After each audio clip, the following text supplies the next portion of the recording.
Welcome back to our Health Mobile app series.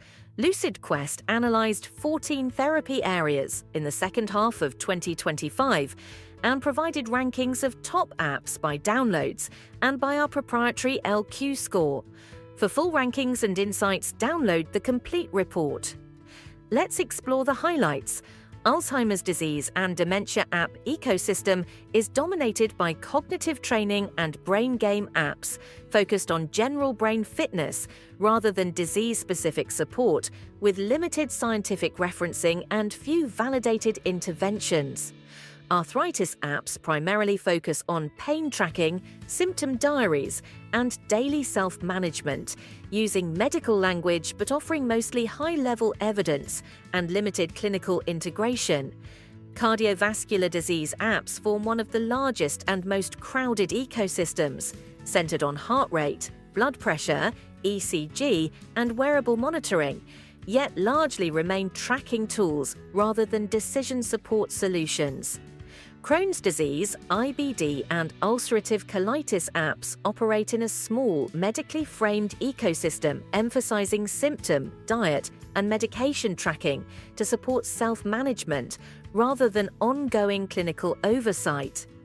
Diabetes apps reflect a relatively mature therapy area built around glucose monitoring, insulin tracking, and lifestyle management, with strong daily integration but limited automated treatment adjustment. Hemophilia apps exist in a highly specialized ecosystem focused on infusion and bleed tracking, with strong credibility but minimal innovation beyond logging.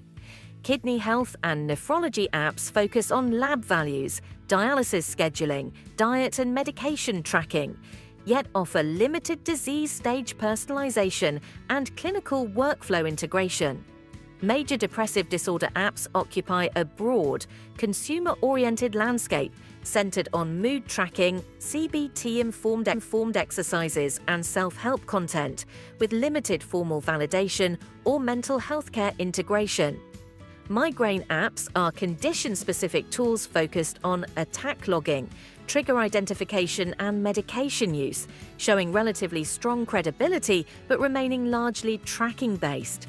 Multiple sclerosis apps form a small, specialized ecosystem addressing symptom, fatigue, and relapse tracking, though most remain patient-led with limited clinician-facing functionality. Oncology apps across multiple indications span education, symptom support, treatment organization, and survivorship, but largely function as supportive tools rather than integrated care components. Parkinson's disease apps primarily support symptom and medication tracking, with minimal integration into care pathways.